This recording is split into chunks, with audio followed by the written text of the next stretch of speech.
فيك ما تلعب المديره. قول يا ممثله.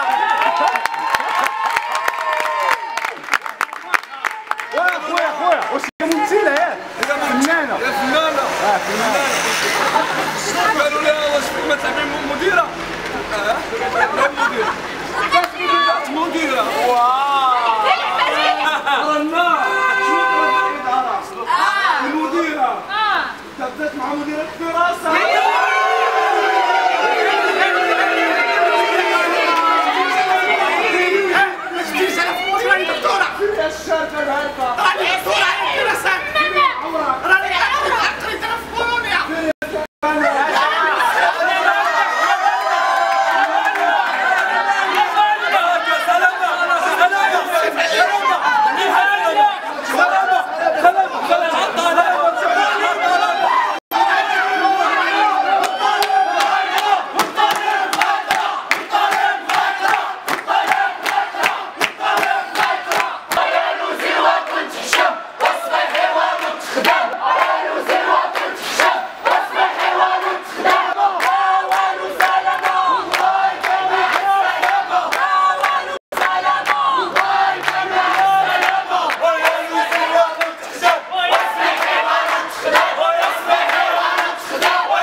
كما كتشوف هنايا الطلبه ديال المعهد العالي في المسرحي والتنشيط الثقافي واقفين اللي المده تاع الوقوف ديالهم الان تزيد على الاسبوعين، وهذا الشيء كامل على من اجل الحقوق ديالهم المهضومه في هذا المعهد، من اجل اللامبالاه والعشوائيه والعبثيه اللي كيعيشها المعهد، لا من ناحيه التسيير لا من ناحيه التنظيم لا من ناحيه البرامج لا من ناحيه التكوين لا من ناحيه الامكانيات. الطالب كيضيع في هذا المعهد، الطالب ما عنده حتى شي حاجه، الطالب ما ابسط الحقوق ديالو ما كنوفرلهاش كباقي الطلبه في المؤسسات الاخرين.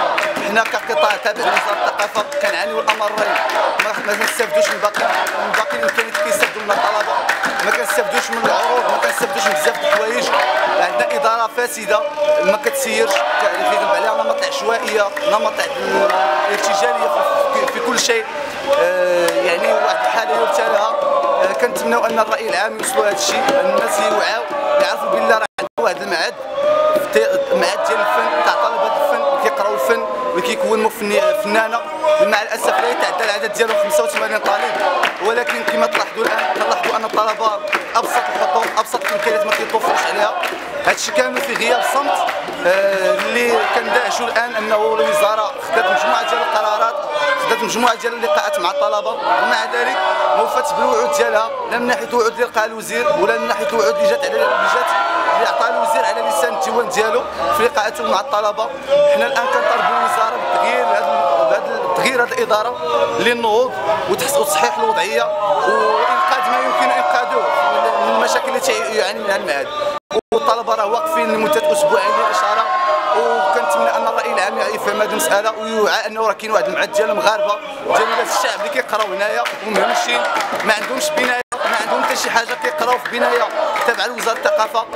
اقل ما يمكن القول عنا ان لا تتوفر على اي شيء يبث للفن بصله، عباره عن مهجر يدرس فيه الطلبه. رغم ذلك يعانون من تهميش من الاداره والوزاره من جميع الهيئات في جميع المحافل في كل ما يهم الطالب في حياته الطلابيه، لا سكن لا منحه لا تعليم لا تكوين لا تسيير لا والو، كل شيء الطالب مهضوم الحق ديالو.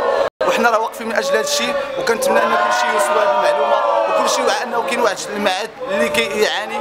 كنتمناو التدخل العاجل ديال السلطات المعنيه بالامر، لا من خلال الوزاره اللي هذه المره الرابعه وحنا كنوقفوا. سبق لهذه الوقفه قاموا اساسيد قاموا بها مجموعه من الاطر في الوزاره السابقه، ولكن مع الاسف الاداره كائنه وقائمه وما كنعرفوش واش هذا الشيء القدره ديال السحريه تاع هذه الاداره ولا النفوذ ديالها. حنا دابا كنطرحوا تساؤل جميع الناس المسؤولين في الحكومه، واش هذه الاداره اقوى من الحكومه؟ واش هذه الاداره اقوى من الطلبه؟ اقوى من كل شيء؟ كتعيش واحد الحاله من الفوضى كتعيشوا هذه الحاله من السلطويه والشطط في استعمال السلطه، لا تفكر لا في منهجيه لا في قواعد لا في بيداغوجيه، كل ما يهم هو ان تبقى مديره في جميع الاحوال. حنا كنناشدوا لجميع المسؤولين انهم ينظروا في هذه المساله، ولا كانت الاداره فوق القانون فوق هذه جميع هذه المساله. حنا كطلبه نفهموا هذه القضيه، يشرحوا لنا باش ممكن حنا نصارفوا ولا ممكن ناخذوا موقف ديالنا. حنا راه مناضلين واقفين من اجل القضيه مشروعه وحق مشروع، وكنتمنى ان الكل يوعى بهذه المساله. وشكرا.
انا بابا وماما تيقولوا لي ما تكذبش.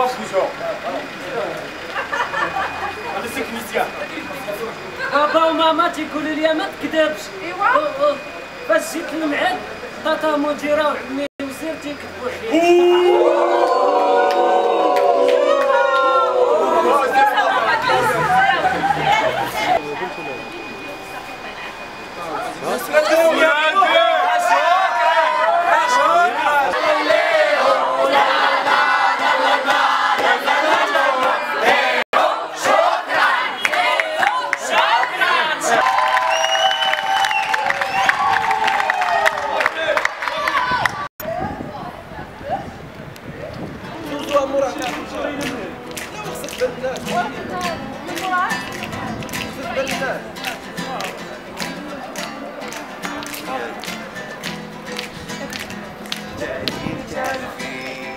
نبقاو تالفين بمتاها طحنا والخرجة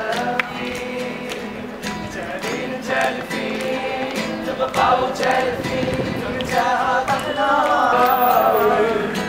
وقلنا خلاو بخاوي راجل أفيون دفعونا البلاوي وقالوا لي لا صدعوا يا قوم فهاد الغابة كاين الدرغوم يحاول الحرب يتحدى النوم